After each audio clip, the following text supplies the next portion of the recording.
From the Missouri School of Journalism, welcome to Global Journalist. I'm Jason McClure.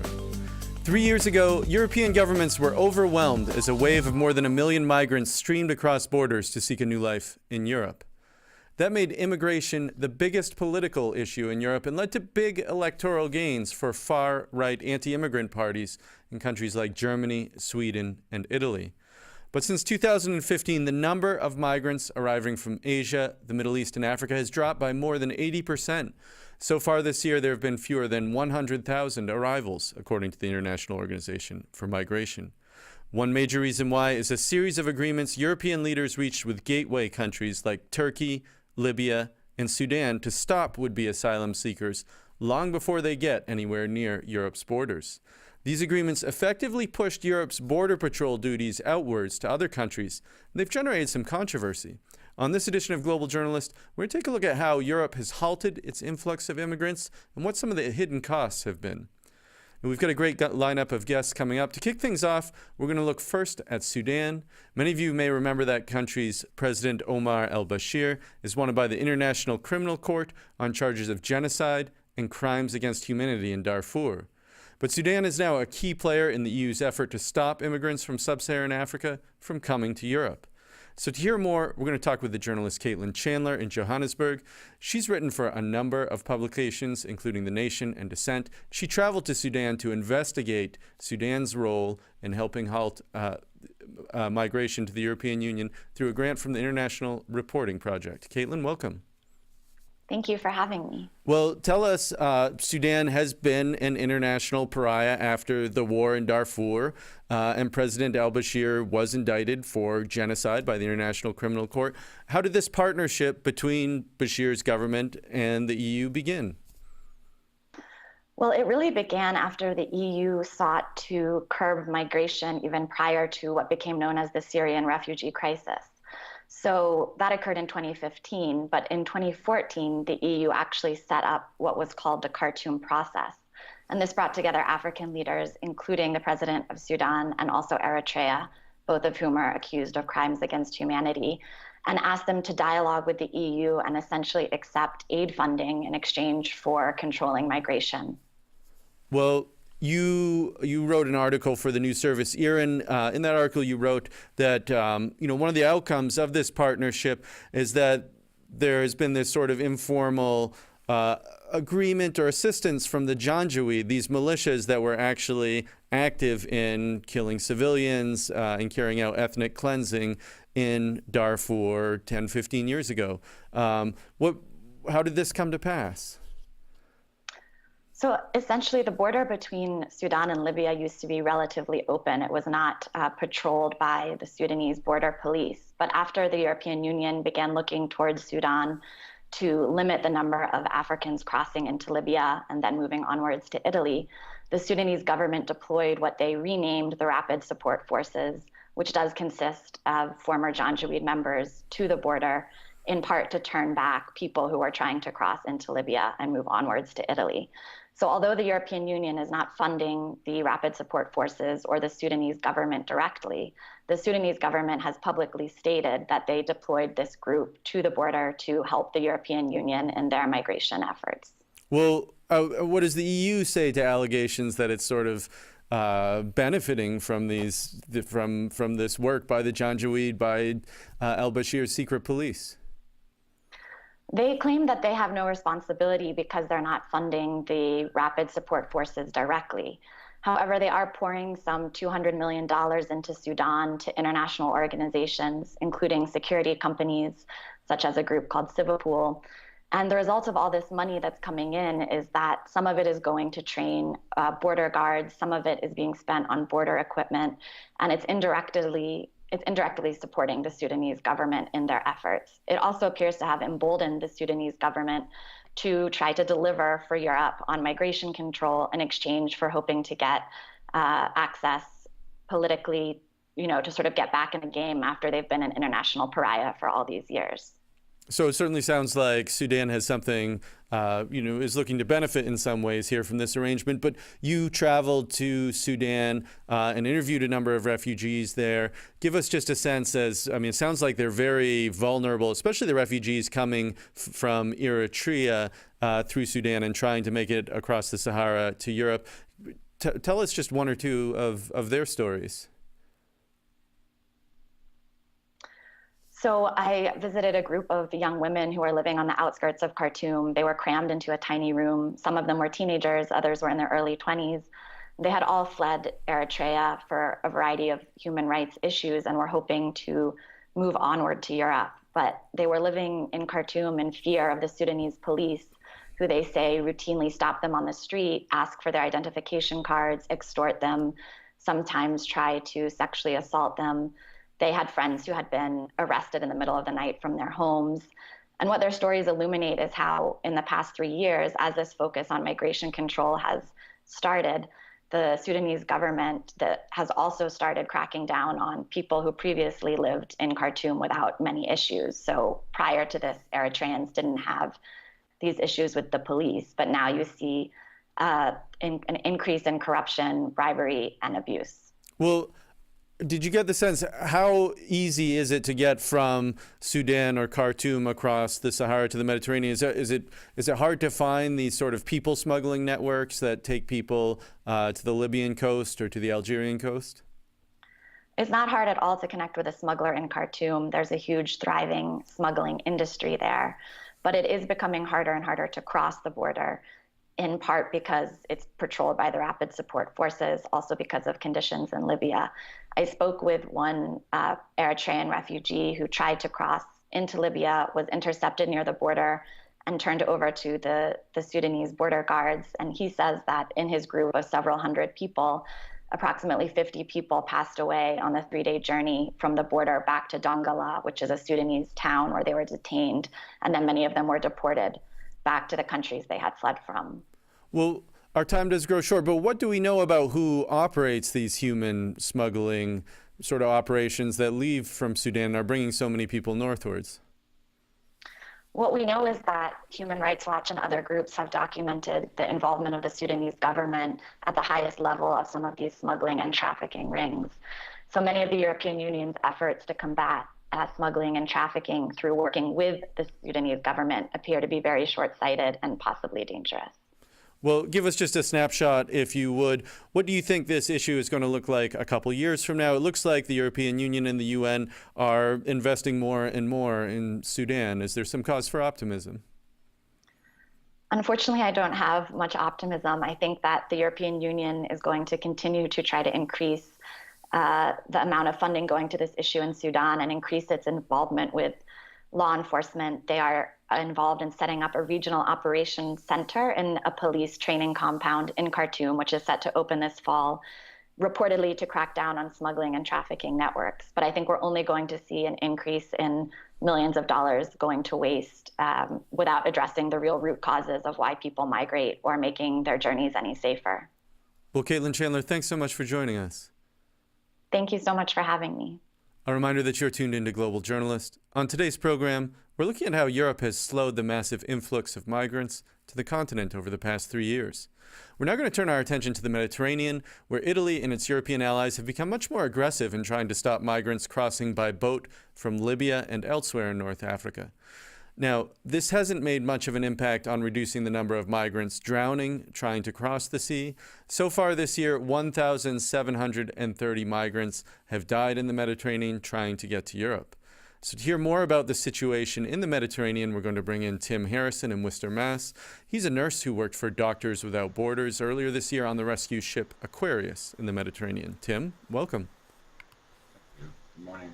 Well, talk to us just a little bit about this rescue ship that you were on. What was it equipped to do, and where did you patrol? The Aquarius is a special ship which is uniquely equipped with a lot of desalination capability.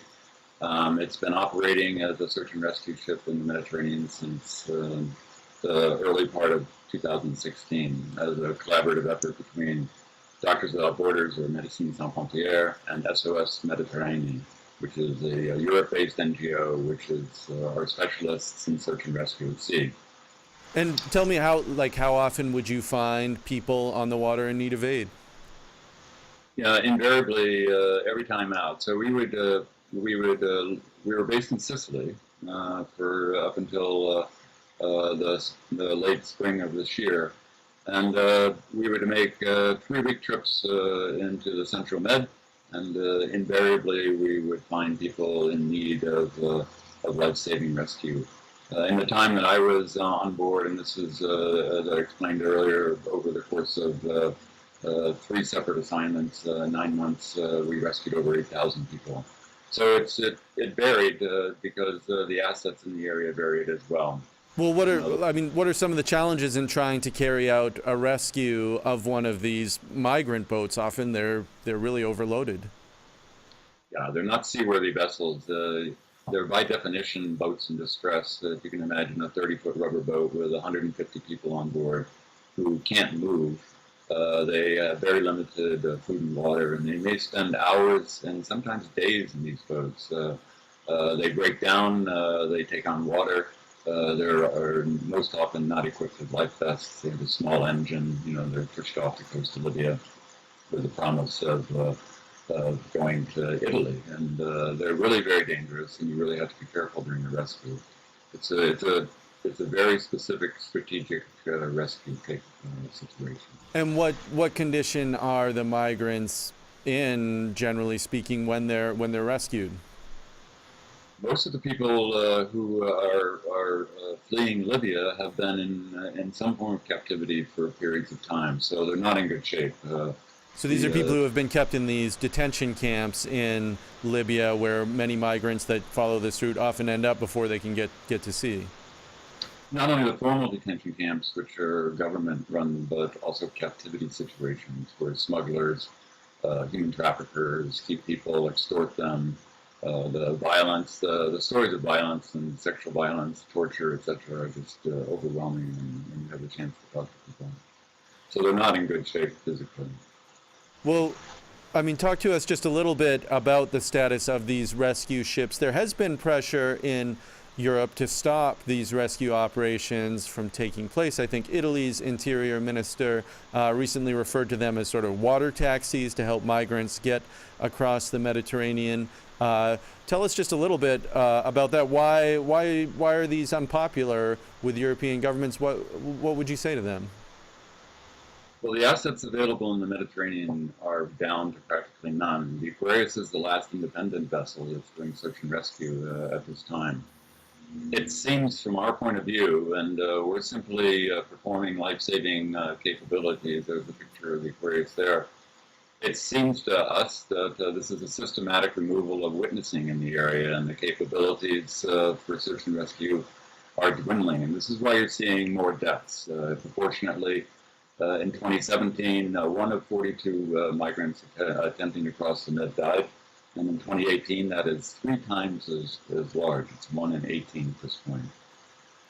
And well, tell us, if you would, about your interactions with this organization called the Libyan Coast Guard, which operates off Libya, which has been trained and funded in part by the European Union and by Italy. They've come under some criticism for their treatment of migrants on the water. From what we see, despite the fact that Italy and the European Union has poured incredible resources into the Libyan Coast Guard, and the Libyan Coast Guard is not a single entity. The Libyan government only controls a very small part of Libya. But they don't perform professional rescues. They're often very aggressive. People are extremely afraid of them when they show up on scene. They know what's going to happen. The people who are trying to cross the Med, they know that the Libyan Coast Guard will be taking them back to Libya. So it's not really the Libyan Coast Guard rescuing people, it's intercepting them and taking them back to detention centers. They don't provide life vests. They require the rescued people to help with carrying dead bodies. They're immediately placed back into detention centers when they return to Libya. So when they show up on scene, they cause panic, and rescue people in panic in that situation. Okay, so you've actually been in situations then when the Libyan Coast Guard arrived while you were carrying out a rescue then? We have, and it's always really, you have to be very careful because the security of not only your ship, but also the security of the people. So it's very difficult. You may have to stand by and watch the Libyans intercept a boat rather than encourage the people on the rubber boat to, for example, go in the water and try to swim to your rescue ship. So you're required at times to stand back, maybe a kilometer or 2 kilometers away, and not be allowed to help intervene and bring the people to a port of safety. Libya will never be described as a port of safety. International law dictates that people rescued at sea from boats in distress are required to be taken to a port of safety. Well, Tim, we're just about out of time here, but I think we're going to pick up on that issue in our next segment. So thank you so much for taking the time to join us. You're listening to Global Journalist. I'm Jason McClure. On today's program, we're talking about how Europe slowed the massive influx of migrants to the continent 3 years ago and what some of the consequences have been. If you're interested in more Global Journalists, check us out online at globaljournalist.org. There you can find our archives and additional coverage of underreported international news and human rights issues. You can also like us on Facebook, where we live stream, follow us on Twitter, subscribe to the podcast on iTunes, or see our videocast on YouTube. To broaden our discussion now, we're going to bring in two people who have been following both the politics and the policies of migration in Europe for some time. Joining us from Florence, Italy is Andrew Geddes. He's professor of migration studies at the European University Institute in Florence. And with us from Bologna, Italy is Michael Leigh. He's a visiting professor of European Studies at Johns Hopkins Bologna Institute for Policy Research. Welcome to both of you. Let me start with you, Michael Leigh. We mentioned that this issue of immigration, it became kind of the number one political issue in much of Europe after this big wave of migrants arriving a couple years ago. Now that these flows have sort of returned to what they were 4 or 5 years ago, is the issue becoming less hot politically? If anything, it's become a hotter issue now than it was in 2015. We saw that in June, a summit meeting reached almost breaking point in Brussels when the new Italian Prime Minister promised to veto all other results of the summit unless Italy got its way on the migration question. So some observers think that today we're not facing so much a migration problem, although the issues are still there. As you said at the outset, there are still an appalling number of deaths in the Mediterranean. But overall, if there were the will to work together on these issues, probably it would be manageable at this point. So it looks rather, at this stage, it's a political crisis rather than a migration crisis. And I guess, Andrew Geddes, my question for you is, to the extent that you agree with that, the question is why? Well, I think that you've got to see this current situation with migration in the context of broader dynamics in European politics. So there's a migration refugee crisis that began in around 2015, which, as Michael said, has become a broader crisis of institutions and politics in Europe. But 10 years ago, there was a financial crisis which led to major effects on European societies. So for many people in European countries, the migration crisis has become wrapped up in a broader crisis of institutions and politics. Although one of the things that we've done a lot of work here at the European University Institute looking at attitudes to migration.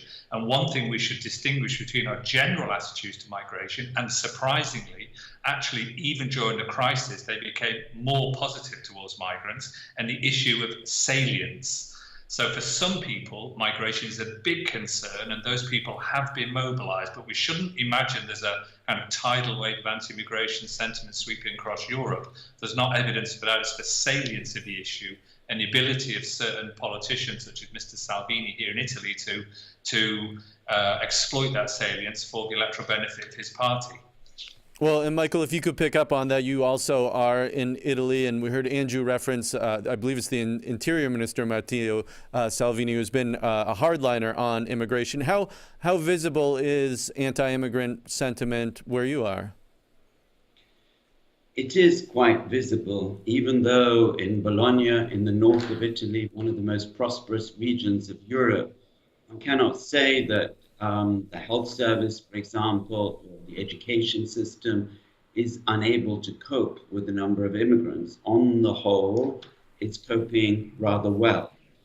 But attitudes around here, anyway, at the anecdotal level, I haven't done a systematic study of the kind that Andrew was referring to, are nonetheless fairly sharp. You hear people saying things like, at last we've got a government that doesn't only talk about immigration, it's actually doing something about it. And you hear this from even quite moderate people. So I think what has happened is that the whole issue has become highly politicized. The rise of movements like the Lega in Italy, or the Alternative for Deutschland in Germany, or the Swedish Democrats, or the National Rally in France, have pushed the mainstream parties themselves to take a stronger line on immigration than they would otherwise. And so, little by little, immigration has become a disproportionately large issue in the politics of Europe, to the point where you have declarations now that the EU could fall apart over the question of migration, just as a few years ago people were saying the same things about the Euro crisis. So indeed, the numbers are less alarming to Europeans than they were 3 years ago, but the political issue is just as intense as ever. Well, Andrew Geddes, I guess we would be remiss if we didn't talk about the agreement that the European Union struck with Turkey a couple of years ago, under which Turkey effectively agreed to stop especially migrants and asylum seekers coming from Syria to reaching the EU. How effective has that been in helping to resolve this issue? It depends what you mean by effective, Jason. I mean, if you look at the numbers, they've fallen quite considerably. So in terms of the objective of the EU at the time of the crisis, which was reduce the number of people arriving across the Mediterranean, those numbers have fallen dramatically. But there are a whole range of issues associated with the pushback effects. And so I think a lot of the dilemmas that we've already heard in this program are from the effects of a pushback of migrants to countries of origin and countries of transit.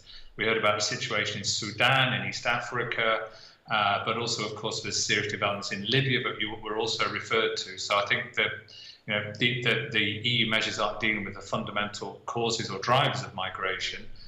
Those remain quite powerful. But what the EU has been able to do through the Turkey agreement is push back. And to some extent, the problem is for a little bit kind of out of sight, out of mind. And, Michael, I mean, on some level, you can understand politically why this policy of trying to push back Europe's borders and the border enforcement into these transit countries of origin would be popular. The problem is kind of being hidden from your constituents in that way. But I mean, one of the solutions that has been talked about is for the EU to actually build, I guess, these migration centers in North Africa, in transit countries where would-be asylum seekers could be processed sort of closer to their home country. I mean, what are some of the challenges of that solution? This came up at the European Summit in June, in the middle of the night, by the way. Conclusions were finally reached around 4 a.m, under pressure from Italy. And really astonishingly, 28 heads of government reached conclusions calling for what they euphemistically titled disembarkation platforms in countries around the European Union and voluntary controlled centers, quote unquote, inside the EU. But in fact, they had never checked with any of these countries if they were willing to establish such so-called platforms. And it's turned out in the 3 months since then that none of them were consulted and none of them are ready to do so. So at the end of the Salzburg summit meeting just a couple of days ago, the president of the council, Donald Tusk, announced that there would be a series of consultations with Egypt, various African countries, and the Arab League to see whether any of them would be willing to cooperate in this type of initiative or other initiatives to control migration flows. If I may be allowed a brief comment, I think it's astonishing that in a very short period, the pendulum has swung from EU policies towards these countries that were very largely based on promoting good governance and respect for human rights and so on, to a policy that now places migration and the control of migration at the very heart of the EU's relations with these countries. Something of a blind eye turned to the human rights issues that previously were the main focus of our attention. And I think this is something we have to be very careful about. Well, Andrew, if you could pick up on that point as well. I also wanted to ask you if there are some analogies here. Obviously, immigration is a huge issue in the United States as well. Is there something that U.S. policymakers can take away from Europe's experience in sort of trying to push this problem back into transit or host countries? I mean, the one thing we should bear in mind is that European and US policymakers have been talking to each other for years. So they've been sharing experiences, sharing ideas. This solution of the search for a solution which involves pushback, or as Michael referred to, this kind of what's called regional disembarkation. Actually, we can trace origins of that to Australia, but then Australia, in its geographical setting, has been able to identify offshore locations where it can process and detain people. Europe doesn't really allow that kind of. It's not possible to find countries that are willing to take that kind of take those kind of measures. I think both the US and North America have found themselves in a situation where the consequences of pushback can be quite severe for the neighbouring states. As Michael said, the change in the nature of relationships in the Mediterranean is very significant in the European Union over the last 20 years. I think that's also an issue associated with efforts of border control in North America as well. So there are analogies, and policymakers in Europe and North America talk to each other a lot and share ideas and experiences, and have been doing so for a long time. Well, Michael, we're just about out of time. You have about 30 seconds here. Are you optimistic that there is going to be some of these issues are going to be addressed over the next couple of years in a positive way? Some issues will be addressed. For example, changing the rules about how asylum applications are assessed, doing that more effectively, more quickly. One can see signs of progress here and there, cooperation among European coast guards, but one does not see a really coordinated approach that's likely to produce a more coherent European policy on the subject overall. That has yet to emerge. Well, we're out of time for this edition of Global Journalist, a production of the Reynolds Journalism Institute at the Missouri School of Journalism and KBIA, Mid-Missouri Public Radio. Many thanks to Caitlin Chandler, Tim Harrison, Andrew Geddes, and Michael Leigh. Our assistant producers this week are Grace Lett and Shirley Tay. Our supervising producer is Yanchi Shu. Aaron Hay is audio engineer. Travis McMillan is director.